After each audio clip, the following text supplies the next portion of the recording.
जय हिंद दोस्तों, स्वागत है आपका अपने चैनल मनीष पुरवाई स्टडी में। तो हम आज बात करेंगे क्लास 10th बोर्ड 2023 में क्लास 10th के हिंदी सब्जेक्ट हिंदी में वेरी इम्पोर्टेंट क्वेश्चन जो इस बार ज़रूर आएंगे। तो हम आज इन क्वेश्चनों के बारे में आपको बताएंगे। आपके ये क्वेश्चन एक नंबर के आएंगे, 10 नंबर के क्वेश्चन आते हैं। तो आप किस तरीक़ा से आपके ये क्वेश्चन आएंगे,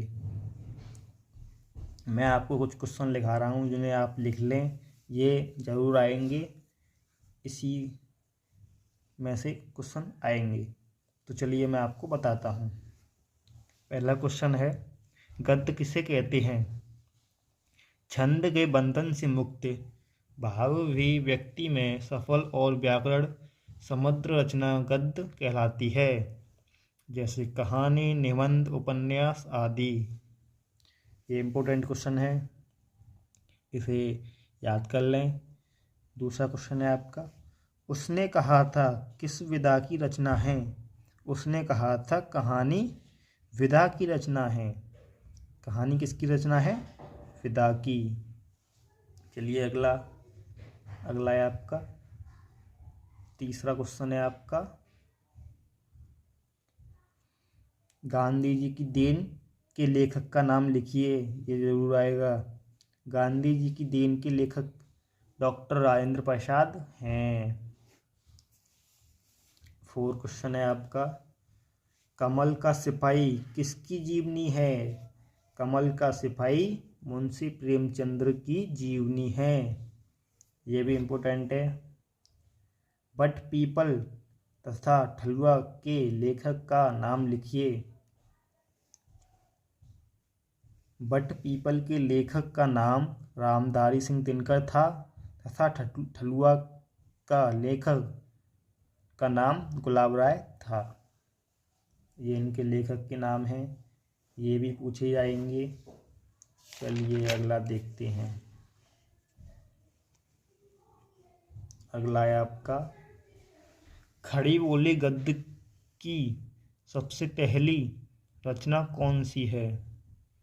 इसका उत्तर होगा जटमल कृत कोरा वादक की कथा है। अगला है आपका 7, कहानी का अर्थ स्पष्ट कीजिए। कहानी वह साहित्य गद्य विधा है जिसमें जीवन में किसी एक पक्ष की कल्पना मिश्रित मार्मिक एवं रोचक चित्रण कथा है। कहानी का अर्थ है। चलिए अगला है 8वां क्वेश्चन है आपका, कहानी के कौन से तत्व हैं? कहानी के 6 तत्व हैं। कौन कौन से? कथावस्त्र, पात्र चरित्र चित्रण, कथोमकायम तथा संपाद। 4 है आपका ऑप्शन, भाषा शैली। 5 है देश काल एवं वातावरण। 6 है उद्देश्य। कहानी के 6 तत्व है। चलिए अगला क्वेश्चन है आपका, आधुनिक कहानी किस उद्देश्य से लिखी जाती है? आधुनिक कहानी किस उद्देश्य से लिखी जाती है? आधुनिक कहानी उद्देश्य से मानव जीवन के भोगे हुए सत्य की यथार्थ अभिव्यक्त का चित्रण करना है। ये भी इम्पोर्टेंट क्वेश्चन है। इससे और इम्पोर्टेंट क्वेश्चन ये है आपके, पूस की रात मंत्र पंच कहानियाँ के लेखक कौन हैं? ये आपका इम्पोर्टेंट क्वेश्चन है। इन सभी कहानियों के लेखक मुंशी प्रेमचंद्र जी हैं। 11वां है आपका, नाटक की परिभाषा लिखिए। नाटक साहित्य का वह विधा है जिसमें कथ्य, नृत्य, संवाद, आकृति, वेशभूषा, संगीत के माध्यम से अलौकिक आनंद के अनुभूति की जाती है। चलिए अगला है आपका, भारतीय आचार्य द्वारा बताए गए नाटक के तत्व बताइए। भारतीय आचार द्वार नाटक के 5 तत्व हैं। काव्य, नायक, रस, अभिनय, व्रत। चलिए अगला है, जयशंकर प्रसाद के नाटकों के नाम लिखिए। ये जरूर आएगा आपका जयशंकर प्रसाद का, इसे बहुत इम्पोर्टेंट क्वेश्चन है ये। जयशंकर प्रसाद के नाटकों के नाम: राजश्री, अजातशत्रु, चंद्रगुप्त, स्कंदगुप्त, ध्रुवसावनी, जनमेजय का नागयज्ञ, एक गूट, कल्याणी परिणय, करुणालय, कामना आदि इसके नाटक के नाम हैं जयशंकर प्रसाद के, ये जरूर आएंगे। अब चलिए अगला है आपका, नाटक और एकांकी में अंतर बताइए। नाटक में अनेक अंक होते हैं जबकि एकांकी में एक अंक होता है।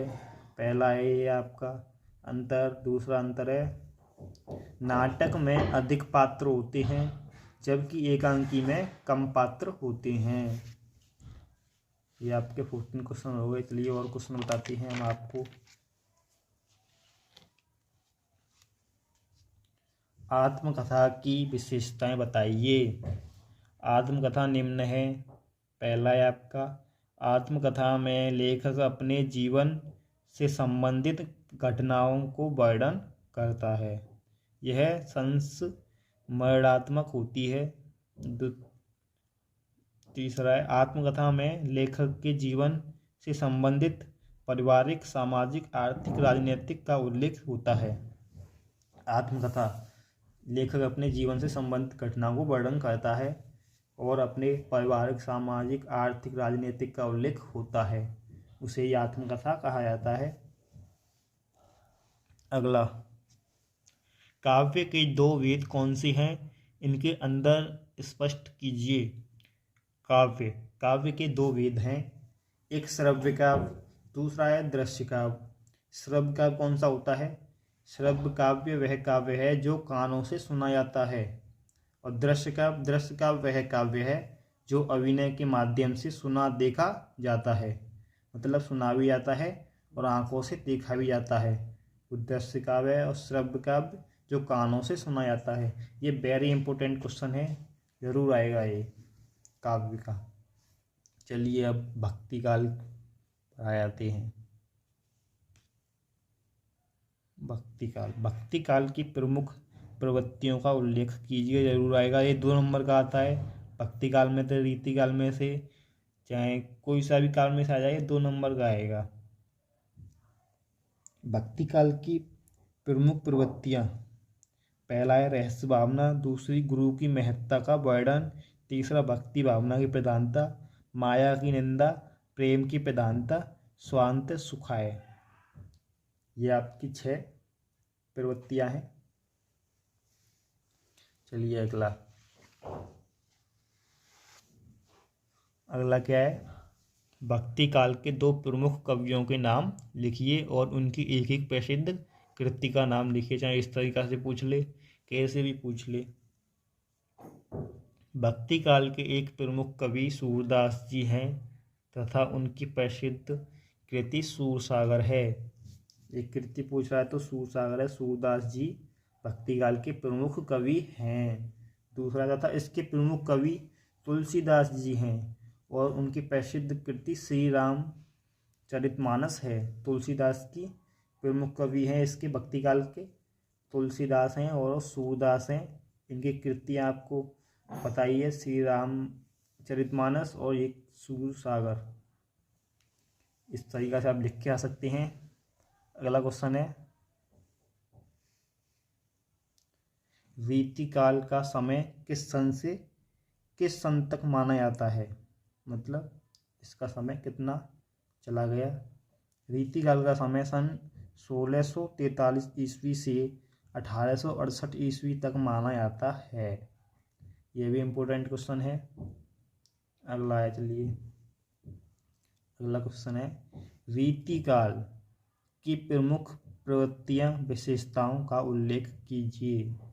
ये भी आपका इम्पोर्टेंट क्वेश्चन है, 2 नंबर का आता है, आपको ये पता होगा।